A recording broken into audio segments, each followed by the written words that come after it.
Okay, and here's another example. This is some heavier stuff though. This is 8 gauge, so not giant wire, but much bigger than regular 14 or 16 or that you're typically working on trailers. So I got some 8 gauge.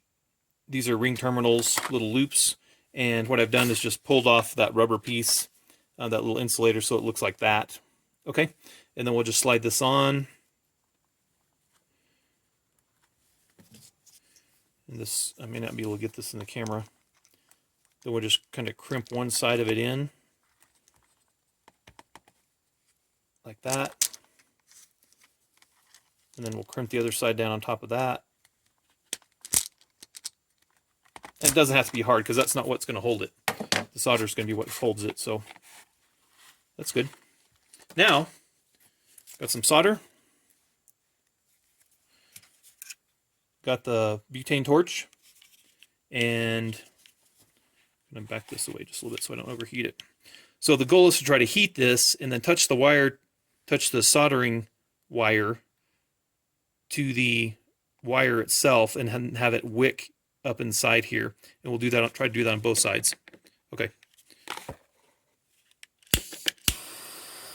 You'll see it melt that sheath though, so I'm going to try to point the heat kind of away from it.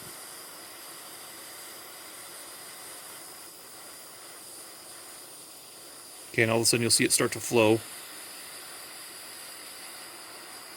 It's starting to come out the back.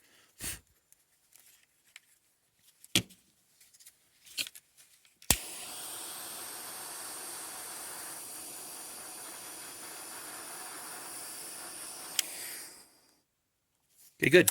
There's a drip there where my bolt's going to go, so I'll just kind of shake that off so the solder won't build up right there. Of course, you can grind that off or scrape it off or file it off later. Okay, good. We're going to let that cool for a second. While that's cooling, we're going to do this next one.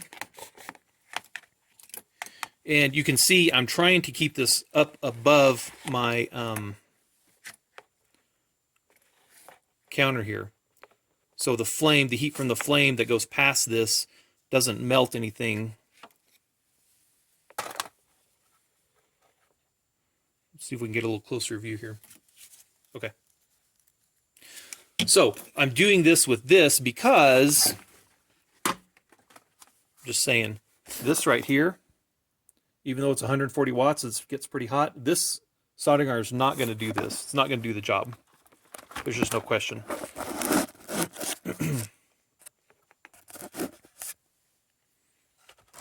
Now, maybe a bigger soldering iron, if you have a bigger soldering iron that puts out more watts, maybe that would do this, do a good job with this, but mine's not big enough, so.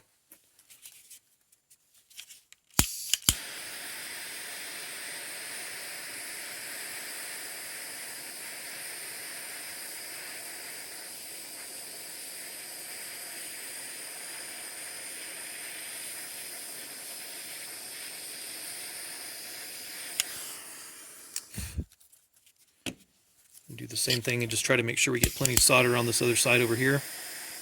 It's still pretty hot, so I'm going to take the flame off. Okay, good.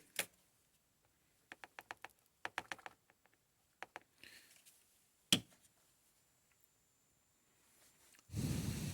did melt the sheath there a little bit. That's okay. Once this cools off a little bit, it's still pretty hot, but I think we can go ahead and slide this over. I might get away with this, might not.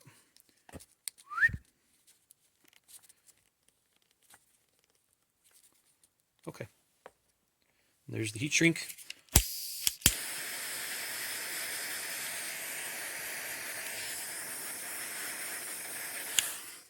Good.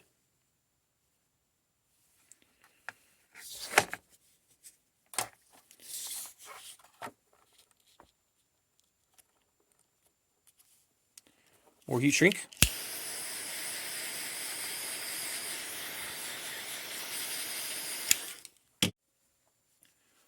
Okay, so good. So here's one wire.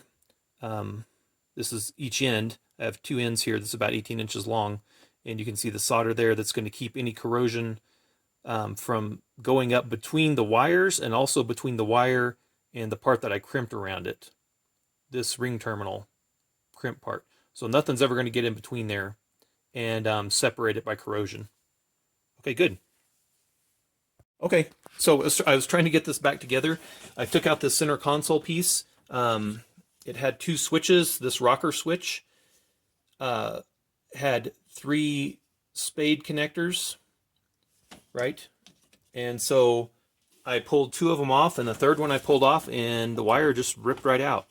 And you know, pulling very gently on these parts right here, or on the plastic part right here, and the plastic part apparently was crimped better to the wire than it was to the little spade connector there, or whatever you call this type. So there's 3 wires here. That one did okay. This middle one here, it's a little hard to see with this camera focusing, but there's only about half the wire is there. It's just not going to focus. But anyway, so I'm going to have to redo that connection. And then this connection right here, when I pulled on that, this just ripped right out. And so I've gone ahead and opened it back up. I'm going to just recrimp this one back on, reuse it, and then solder it in, and then heat shrink over it. And I'm going to do that to these other 2 as well. Just since I'm already here, I'm just going to go ahead and do them. It's just kind of annoyance from crimp connectors. If they were soldered, probably wouldn't have pulled out. The gripping strength of these spade connectors, you wouldn't think would be that great, but apparently the gripping strength of the spade connector was better than the crimp connector here, so the wire just ripped out. So here I'm fixing this part now. Okay, and that's what the finished product looks like. The middle one, of course, is heat shrunk already. The 2 on the outsides are soldered on the left and the right there. So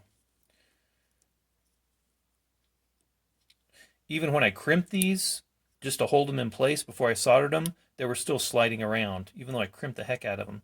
So anyway, these will never give me trouble again.